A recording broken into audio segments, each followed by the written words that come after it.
Here I am with the Jimsonweed in flower. But don't let the pretty flower deceive you into believing this is a friendly plant, because it's not and can be dangerous and deadly. Its Latin name is Datura stramonium. It's in the nightshade family along with tomatoes, peppers, potatoes, deadly nightshade, and petunias, all of which have inedible foliage. Although I have noticed some insects do like to munch on the leaves. It seems to do pretty well in poor soil, and it's native to the Americas. You can touch the leaves. They're not like poison ivy, if anything, but if it has a burr on it, you don't want to touch that. The Native Americans must have known of its powerful hallucinogenic effects, since they were the most reliable herbalists around thousands of years ago. And because of its mysterious and powerful effects on the mind, it is best left to trained experts in the field of medicine to safely extract whatever beneficial drugs it might have.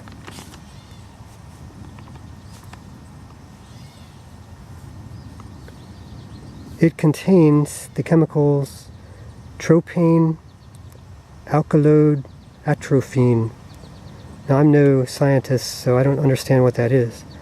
But all I know is that ingestion of any part, leaves, seeds, or roots, can be toxic or fatal.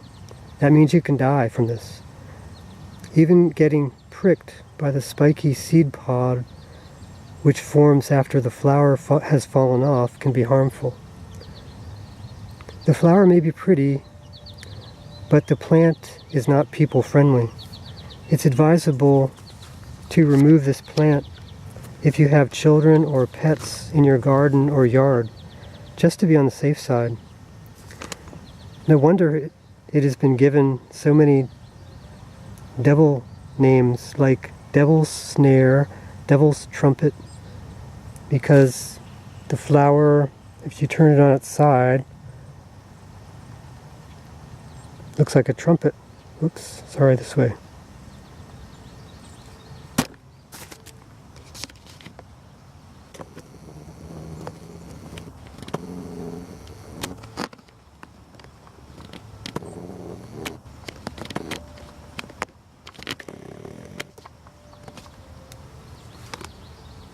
Devil's weed, devil's cucumbers, hell's bells. Also given nicer names like thornapple, moonflower, locoweed, and pricklyburr. The plant is easy to identify. When you rub the leaves, it has an unpleasant odor like gas. It is also called stinkweed. The leaves are oak-like. The flower is trumpet-shaped. Let me show you that again.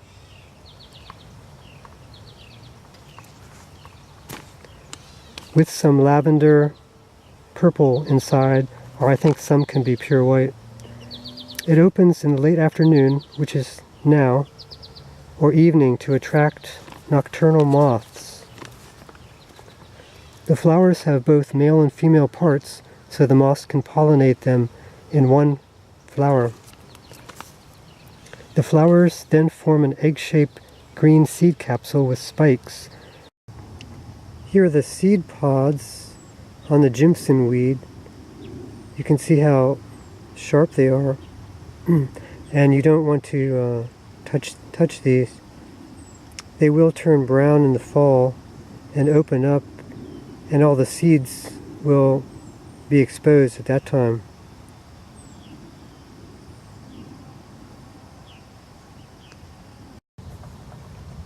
Later, the spikes resemble a medieval weapon of torture. Do you think it's trying to tell us something? Stay the hell away. I recommend wearing gloves while removing this, as you don't want the spikes to get you.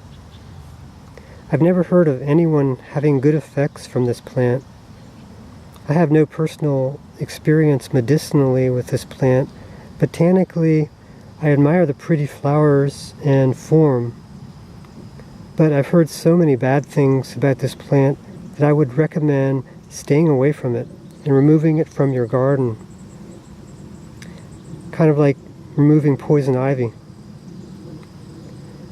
Mother Nature gives some plants potent nature, possibly as a defense mechanism. So they are to be respected from afar, as they have a special place of their own in nature.